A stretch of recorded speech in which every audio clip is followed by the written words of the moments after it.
Hello and welcome back to Closed Circuit Sports. I'm Drew Goldman, and we are back at K-1 Indianapolis for another edition of the Challenge Grand Prix. We have made our way steadily forward since we made our first appearance back in, or down somewhere just a moment ago. A couple days. July 2022. We made our first appearance in a K1 GP, and full disclosure, it did not go well. I thought I was quick. That's because I had gone and done a bunch of arrive and drive races with friends and girlfriends and by myself a couple of times, and I felt like I was pretty dang quick. And I felt like a couple seconds off the pace is something you could find in the race. I was certainly incorrect that day. I didn't know really what I was looking for when it came to keeping up, when it came to overtaking.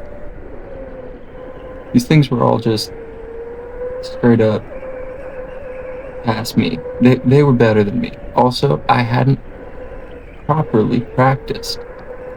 After that first event, getting absolutely smoked, coming last in the second split of the two, a very nice older gentleman by the name of Martin Beyer said in his very friendly German-American accent, "Keep coming back," and shook my hand and said it would get better if I kept coming. And boy, all I needed was one person to tell me that.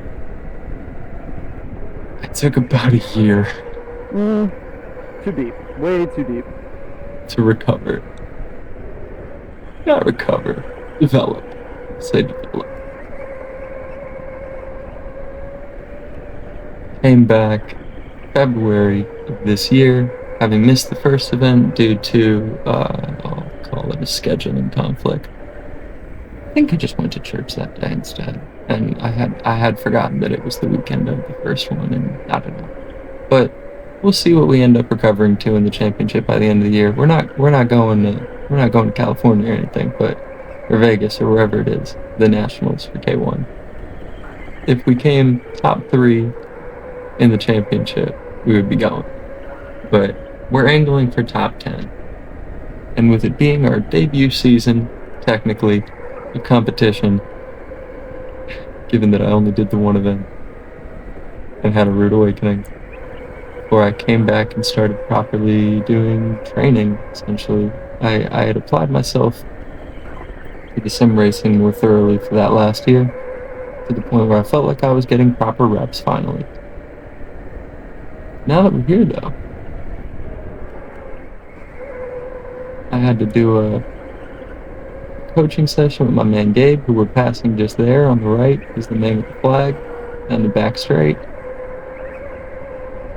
This was a qualifying session. There are 2, a race day. Man. You pay for the little bundle, and they give you 2 14-lap qualifying sessions. Just trying to set a fastest lap, of course. It's qualifying. It's literally what it is. Was good, Gabe? Hell of a coach. Tightened up my line. Gave me even a couple little drills in that one-on-one session. But I had to adopt the white belt mentality again. A student eager to learn, because everybody can blame the cart. Everybody can blame the car. Learning how to get everything out of it, that's the skill. That's the learning curve. It's not rocket science, it's just cause and effect. Supposedly. A little bit harder to do when you're 40 pounds heavier than the other kids in the same power engine cart. Motor, in this case. K1 is an electric racing location. They run a club racing series once a month. I believe it's the first Sunday of the month at every location. I don't think that's unique to the Indy spot. These are certainly the most approachable championships for karting out there. They're the cheapest. They take care of everything for you, and they do their best to keep it balanced and do their damnedest to make it a fair race. If somebody's racing like a bully, they fix it, as you will see in an up and coming video.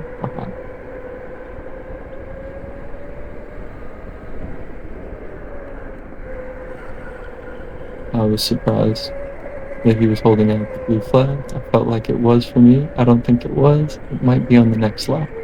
But in qualifying, they're very ready to go with the blue flags because they want everybody to have the cleanest line they can, and they want people to be able to benefit from sitting behind a faster racer trying to keep up with them. Both of those things make for better racing in the final. The final is 16 laps. A normal race at K1 is 12. And the qualifying sessions are 14. So, in total, for like 60 bucks, 65, 70 bucks, something like that, you get 28 plus 16. It's taking me too long. 44 laps, I believe. Pretty good. When it comes down to fun per dollar, it's really hard to beat karting. In the world of racing, of course. Unless you like sim racing. Some people love it, some people swear by it, some people say it's a waste of time. I don't think it's a coincidence that Max Verstappen is one of the best Irishers in the world. I'll just put it that way. Come on. Lando Norris is pretty dang quick in the sim too, as I understand it. I think it's just a tool of the modern racer, so having that as a part of the game seems to be a key these days.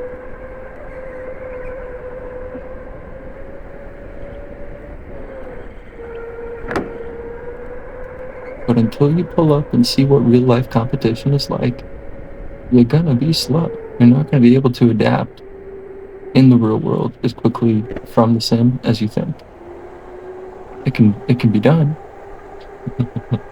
I think I'm going to be proving that over the next couple of months here.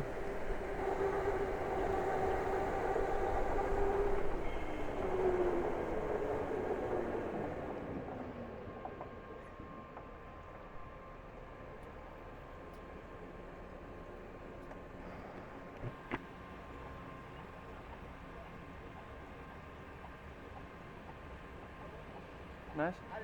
Okay.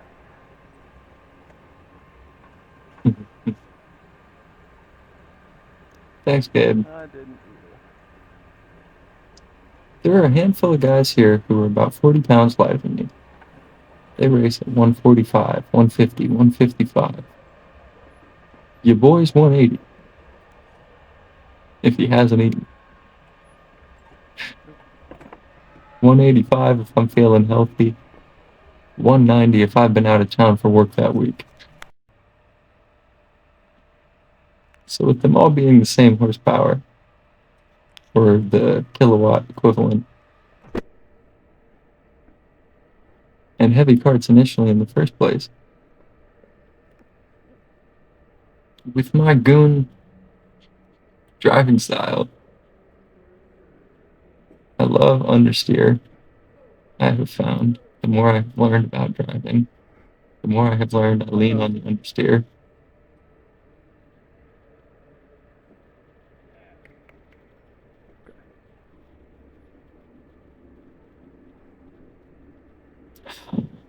I know we can do better. This is the good news. I had learned the understeer was a mistake. I thought that was just while driving a race car.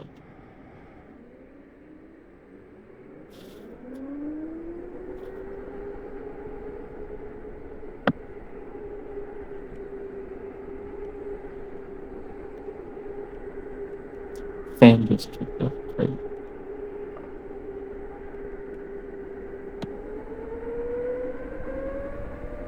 We have returned from our little break, allowing the Shit. computer to cool the hell off. That kick was crazy. Something wrong? What is up with this? Okay, power crazy.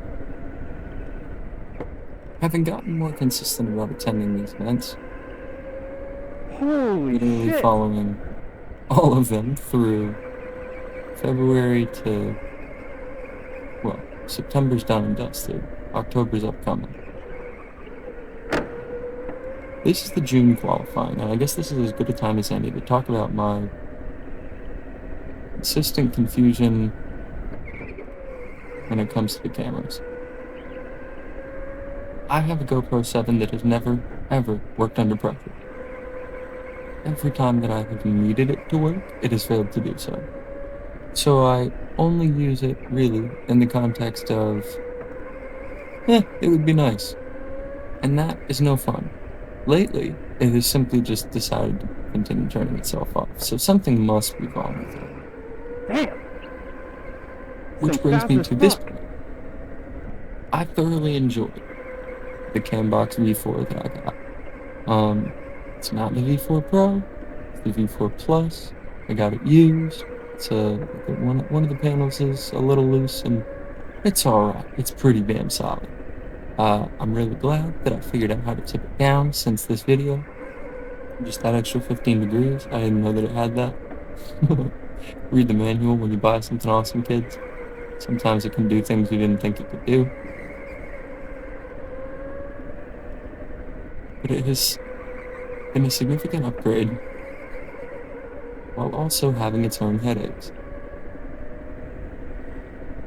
This was my first month using the cam box to record an event, as opposed to just a practice. And it came out pretty good, but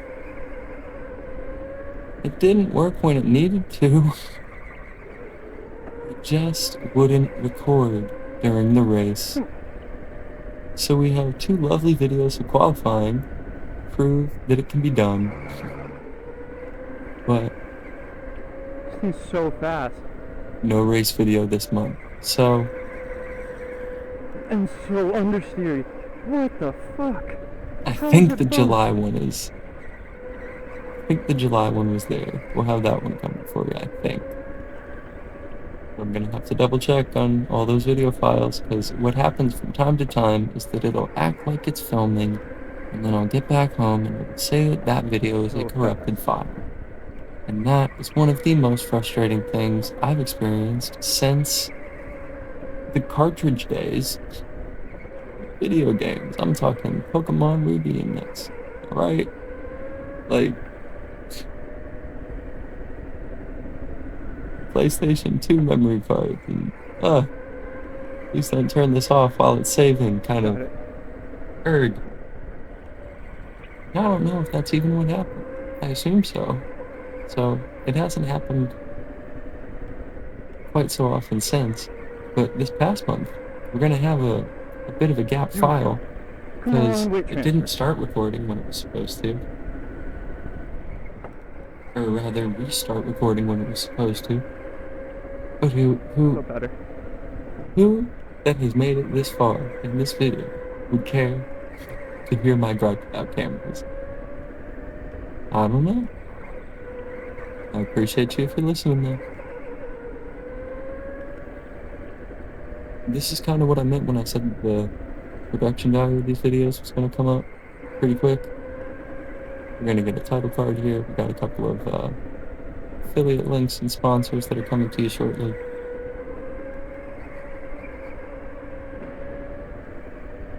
We've got a Pro Kart test video. Will be coming relatively soon. Just comes down to how thoroughly I want to approach this production workflow. Because I really like that I'm developing a system.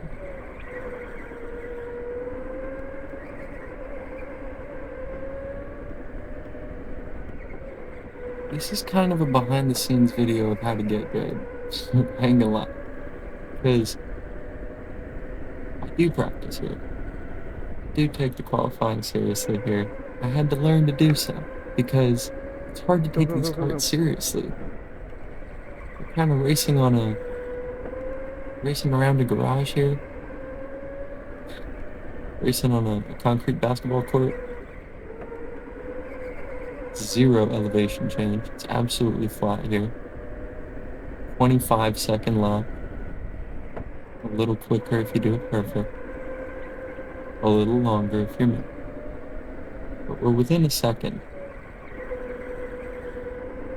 And the fastest boys here, boys and girls, excuse me, Cayman. Everyone, we're within a second.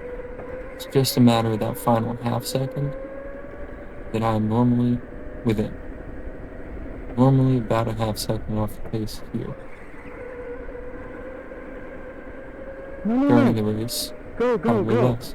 Just race, race, race. When I jumped into the pro kart for my test back at Gateway last year with Bobby Krug, which was awesome and a ton of fun. They had lead on the kart, as though I were running in the heavy class, Woo! and I was about 5 seconds off the pace. For my first test with no coaching on a new track and a new kind of kart. My second test at Whiteland with CW kart, which is a Burrow, not a Market Ignite, and it had no lead on it. It's just my big ass. I was about 3 seconds off the pace. Still too much to compete, but nowhere near hopeless.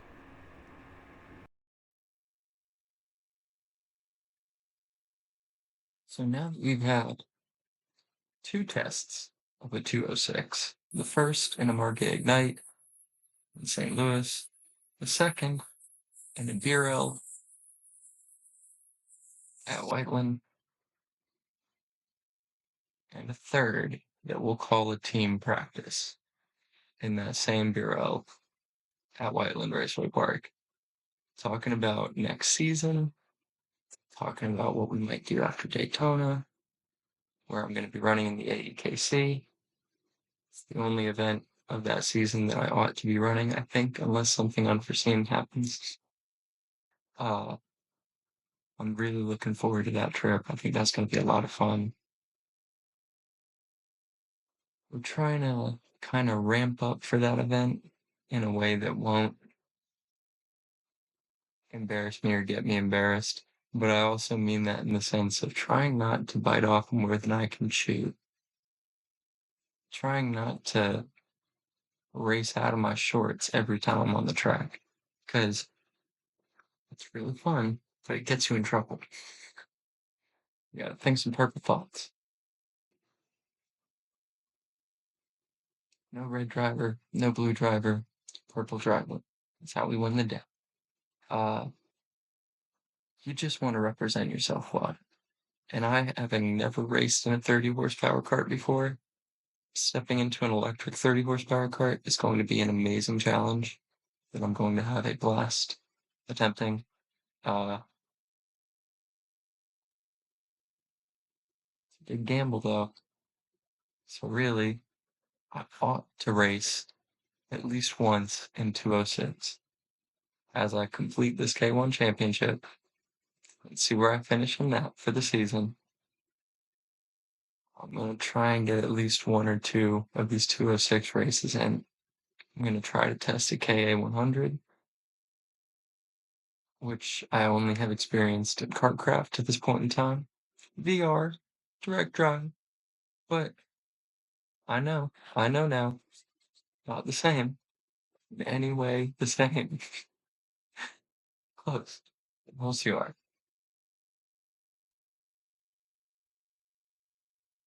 Then after Daytona, we start thinking about next year for real.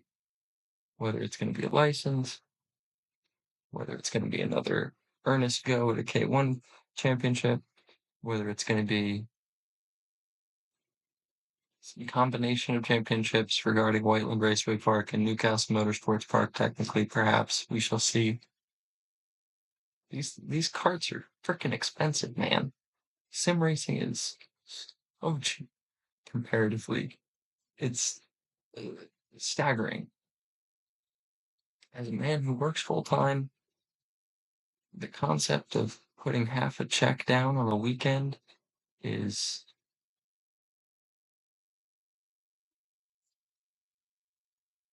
makes you think. Makes you think about what you really want, but you want it to feel like it matters.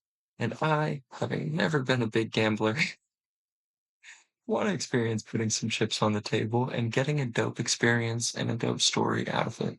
So I'm gonna pause right here and hit y'all later. Peace.